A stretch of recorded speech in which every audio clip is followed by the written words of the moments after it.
বিশ্বকাপ ফুটবল মাঠে গড়াতে আর মাত্র কয়েক মাস বাকি। তবে ইউরোপের ৮টি দলের জন্য স্বপ্নের টিকিট পাওয়ার লড়াই এখনও শেষ হয়নি। আজ রাতে নির্ধারিত হবে ইউরোপীয় অঞ্চলের প্লে অফের ভাগ্য।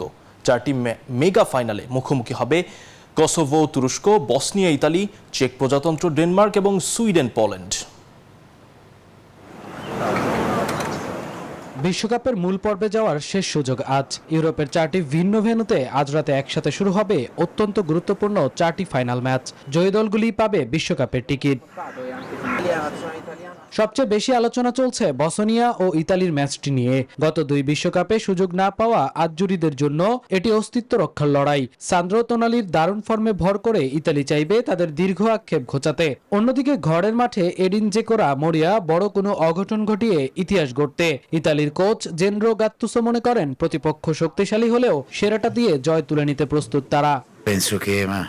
আমরা সবাই খুব ভালোভাবে জানি যে আগামীকাল আমরা অনেক বড় কিছুর জন্য খেলব।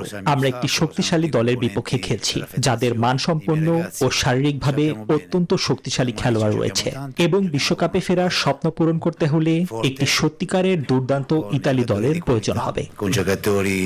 আরেক ম্যাচে সুইডেনের স্ট্রবেরি এরিনায় মুখোমুখি হবে সুইডেন ও পোল্যান্ড। সুইডিশদের ট্রুপের তাস ভিক্টর গোকার্টস যেন গত ম্যাচেই হ্যাটট্রিক করে ছন্দে আছেন। তবে প্রতিপক্ষ শিবিরে আছেন অভিজ্ঞ রবার্ট লেভানডস্কি। দুই দলের এই দ্বৈরথকে অনেকেই গোল মেশিনদের লড়াই হিসেবে দেখছেন। যুক্তরাষ্ট্রের 1 নম্বর জিম চেইন গোল্ড জিম এখন আবারও বাংলাদেশে। বসুন্ধরা আবাসিক এলাকা ও বসুন্ধরা সিটি শপিং মলে।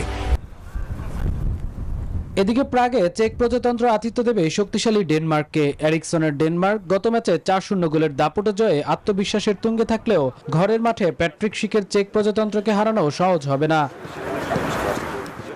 সবশেষে নবাগত কসোভোর সামনে প্রথমবার বিশ্বকাপে যাওয়ার হাতছানি। ঘরের মাঠে তুরস্ককে রুখে দিয়ে ইতিহাস গড়তে চায় তারা। তবে তুরস্ক দীর্ঘ 24 বছর পর বিশ্বমঞ্চে ফিরতে মরিয়া। সব মিলিয়ে রাত 12টা 45 মিনিটে শুরু হওয়া এই লড়াইগুলোর শেষে নির্ধারিত হবে কোন 4টি দল পা রাখবে উত্তর আমেরিকার বিশ্বমঞ্চে। মামুনুর রহমান, নিউজ 24।